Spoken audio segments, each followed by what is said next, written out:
इस वीडियो के अंदर कोई भी कास्ट टारगेट नहीं होने वाली, क्योंकि डिस्क्रिमिनेशन बहुत ही ज्यादा रियल है और वो प्रोटेक्शन भी डिजर्व करते हैं। और इसी बीच एक सवाल काफी ज्यादा अनकंफर्टेबल है, क्या प्रोटेक्शन के नाम पे किसी भी तरीके से ड्यू प्रोसेस खत्म किया जा सकता है? अगर इस क्वेश्चन का आंसर हाँ है, तो छोटी सी कंप्लेंट से कल किसी का करियर भी खत्म हो सकता है। पहले पूरे फैक्ट सुनो फिर डिसाइड करना।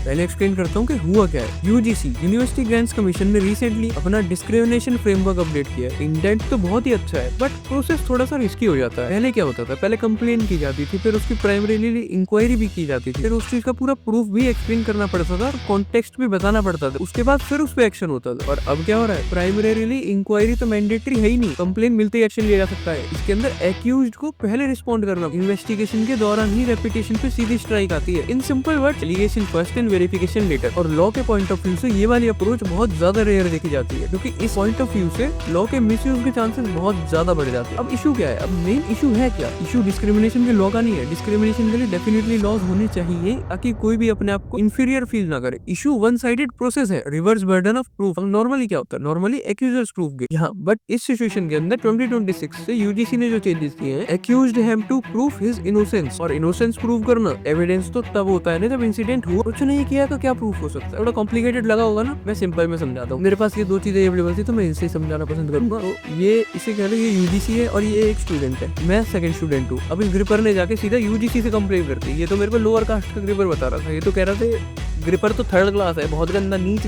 गंदा छी। अब पहले क्या होता था, पहले इसके पास कुछ प्रूफ, कोई विटनेस वगैरह ये शो करेगा। पर अब के केस में क्या हो रहा है, ये यूजीसी सीधा मेरे से पूछेगा, डायरेक्ट एक्शन लेगा, तूने इससे नीच कैसे कह दी? अब मैंने इसको नीच बोला नहीं, अब मैं इस चीज का क्या प्रूफ दे दूं कि मैंने नहीं बोला? समझे? अब मुझे प्रूफ करना है कि मैंने नहीं बोला, भले ही केस बाद में फेक भी निकले। और लेवल तो पहले ही लग चुका ना, आपके कॉलेज डिग्री पे, कॉलेज करियर पे, सब पे बहुत हैवी इफेक्ट पड़ता है। तो यही बोलेगा ना कि हमने तो प्रोसेस फॉलो किया है। और अगर ये आज की डेट में अगर ये ग्रिपर मेरे खिलाफ फेक कंप्लेन भी कर देता है ना, तो कंप्लेन के फेक प्रूफ होने के बाद भी ग्रिपर पे कोई एक्शन नहीं है। आई होप इशू तो तुमने बहुत अच्छे से समझ लिया होगा। अब मैं तुम्हें समझाता हूँ इसका मिसयूज हो किस तरीके से सकता है। सच बोल रहा है यार, इंडिया में लॉ का मिसयूज होता है या नहीं होता, इस बात को डिनायल करके कोई फायदा नहीं है। ये एक एक्सट्रीम रियलिटी है इंडिया की। मिसयूज का मतलब ये नहीं है सब मिसयूज करते हैं। मिसयूज का मतलब है कि लूप होल्स, आपने उसको पावर दे दी, वो डिफेंड नहीं कर रहा खुद को, उसके पास पावर है, कोई ना कोई तो यूज करेगा ही। अगर इससे एक स्टूडेंट का करियर भी खराब हो गया तो कितनी बड़ी बात है, किसी की लाइफ खराब हो जाना। अब इसके रियल सिनेरियोस हो क्या कह सकते हैं, पर्सनल राइवलरी, इसी से आपको पर्सनल राइवलरी है, कैंपस पॉलिटिक्स,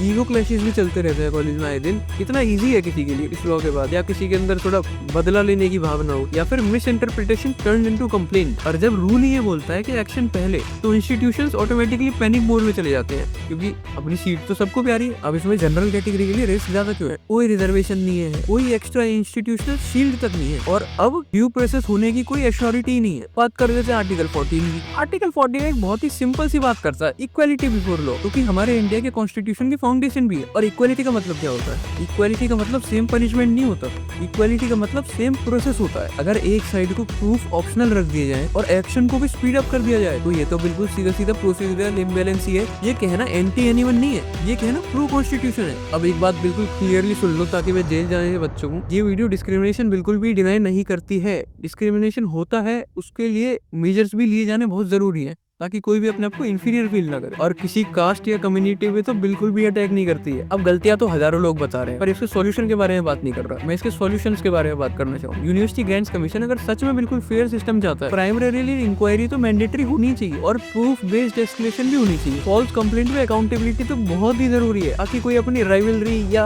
अपने ईगो क्लैशेस के चक्कर में किसी को ना करता रहे और आर्टिकल 14 को ना भूला जाए। इसका मतलब है same due process for everyone. General category ये बिल्कुल भी नहीं बोल रही कि हम स्पेशल चाहते हैं, हम सिर्फ इतना बोल रहे हैं कि हम भी इनोसेंट हो सकते हैं और हमें भी एक फेयर हियरिंग की बिल्कुल जरूरत है। और अगर इतनी सी डिमांड से भी किसी को प्रॉब्लम है, तो प्रॉब्लम लोग नहीं, प्रॉब्लम पॉलिसी का पूरा डिजाइन है। थोड़ा सा सोचो यार, और सिस्टम को अनकंफर्टेबल क्वेश्चंस पुट अप करना स्टार्ट करो। रोस्टेड टंग साइनिंग ऑफ।